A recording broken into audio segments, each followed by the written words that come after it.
How's it going, everybody? All 10 of you. Sorry I haven't made a video in a while. Just had a baby, and it's just a little crazy around here, so trying to find time to do stuff. But I wanted to make a little video since it's been a while. Try to keep on this.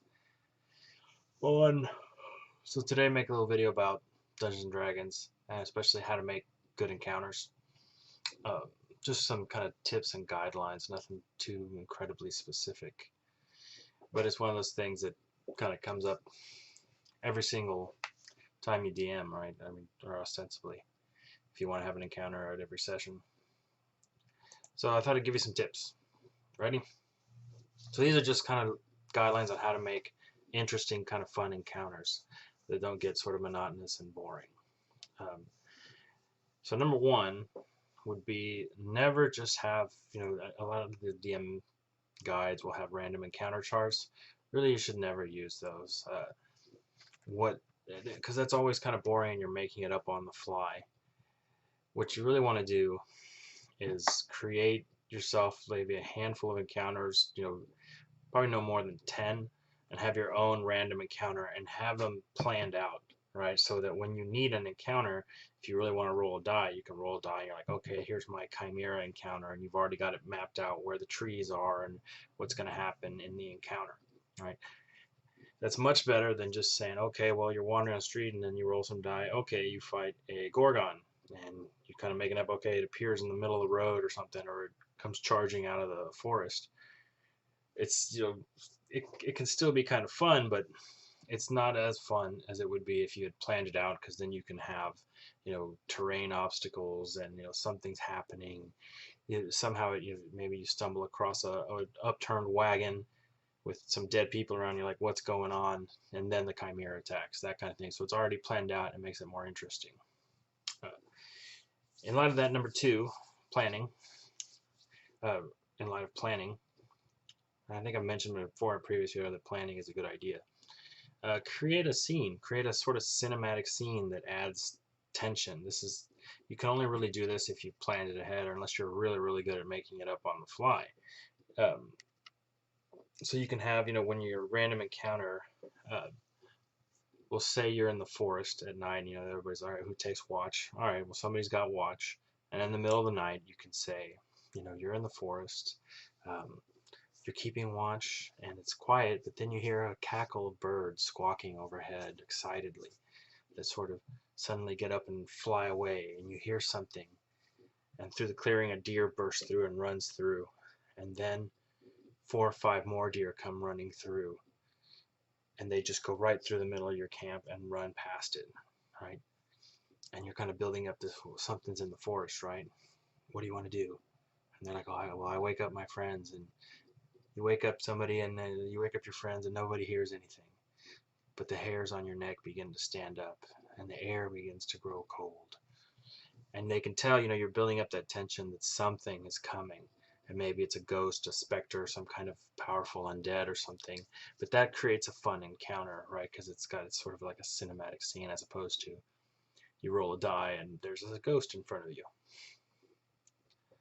So another thing you can do is create alternative win conditions, or not, and call it a win condition, but basically objectives. Like, typically an encounter might be, you might envision as, there's monsters, you kill the monsters, loot their stuff, and that's the encounter. There can be lots of ways to have encounters that don't involve that sort of standard scenario, right? You can have encounters where maybe the objective is, to do a wagon chase, and you're shooting goblins that are trying to attack the wagon. And your objective is to make sure that this wagon gets escorted, kind of like a video game quest. Video games are great sources to rip off, really. But you can also have encounters that aren't necessarily meant, So I mentioned one of my best encounters was to have a very powerful dragon show up and just converse with them and kind of fuck with them, right? And that something you do have to make it sort of obvious that they can't win this encounter, and their job, the encounter is won through, parlay, right? How they handle themselves in the presence of this sort of superior enemy. And maybe you use it as a foreshadowing event. You can have, you know, any number of ways to do it. I mean, obviously, you can have their low level and a super powerful undead just kind of goes through the area and they encounter it, and they have to know that they can't fight it, though. That's the thing, because if it's not obvious, you could get yourself a TPK in that scenario, right? But it gives them like it's a foreshadowing event. You see the destruction caused by this thing, and then you have to do something about it, right? As part of the intro to a campaign or something. So that's kind of a non-combat encounter. You can also have things, or maybe they just have to parlay, and the encounter is to secure the release of a hostage or something like that, right? It's an encounter that's based more on role playing than as opposed to combat. And of course, these things are always better planned out. Other non-traditional objectives, you can have them in a village that a wizard unleashes a group of fire methods that are just setting fire to everything, and their job is to try to put out as many fires and take down the methods as fast as possible, right? And it kind of forces them to split up. And the enemies aren't very strong, right? But the objective makes it interesting and engaging. So those are just kind of things. Mix it up, right? Another thing to keep in mind for making a fire, and this is kind of an easy one, and I think there's a lot of videos about this, but the environment. You can make an encounter interesting just by tweaking the environment, right? Normal combat on trail is not as fun as combat on a bridge over a raging river, right? That's infinitely more fun, and there's somebody gonna do the Indiana Jones things and cut the bridge and drop yourself and all the orcs into the river. So those are the kind of things that come up that are super fun. On a mountain path across the side of a mountain, like in the Lord of the Rings, right? And that kind of stuff makes it much more interesting. You can have hazards, or there are pools of lava, geysers, some sort of magical hazard, any number of things that could pop in there, like the environment. And one of the best encounters I ever had was fighting a kraken in the middle of basically not quite a hurricane, but like a strong squall at sea. Made it infinitely more challenging and interesting. You can have something innocuous can turn really fun if, like, say, you fight water elementals, right? But there's a storm and there's just sheets of rain, so that the water elementals pop up wherever. It makes it much more interesting. Visibility is low, and you can have that encounter take place during the storm, and all of a sudden a puddle of water just rises up, and you're like, what the hell? Right? It makes the encounter can be a lot more interesting that way. These are just kind of encounters at sea from ship to ship are super fun. And so creating the environment can make the fantastic. It's a fantasy game, so fantastical environments go a long way. Lastly, I would say for this video is customizing monsters, and I think I've mentioned it before, but most players have read through most of the manuals and they're familiar with most of the monsters, right? So any kind of clue, they already kind of know the monster's weakness, what to do, whatever. Just small tweaks can give everybody a little shock and keep them, on their toes. You can have somebody fight a minotaur, or you fight a minotaur that seems to have a long serpentine tail with a stinger at the end, and it breathes fire, and you're like, what the hell? What is this thing? You're just kind of messing with them. You can have.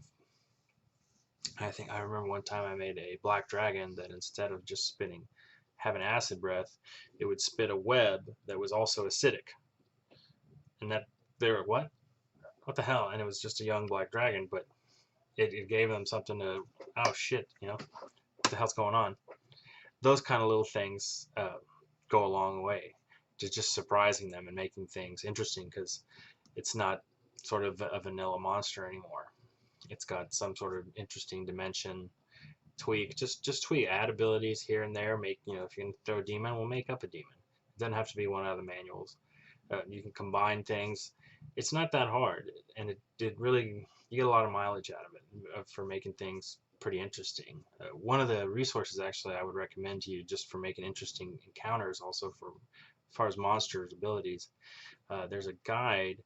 I had the audio book, and I think there's a written book, but it's called The Monsters Know What They're Doing. And the guy went through like every monster in the manual and sort of looked at their abilities, their specs, and said, all right, this is what they're most likely to do strategically. And he gives you a strategic map for like every creature in the manual. So super good resource. Um, that kind of thing, right? It's just the activity of the monsters, what they do, is, has to be better than just they run at you, screaming and attacking. All right. So I think that'll do it for today. Hopefully I'll have more content soon, but it's kind of hard now with a screaming baby. So I'll try. I'm trying to find ways to work my schedule around screaming baby. But until next time, have a good one, y'all. And don't forget to check out my little store on the drivethrurpg. I should have more stuff up soon.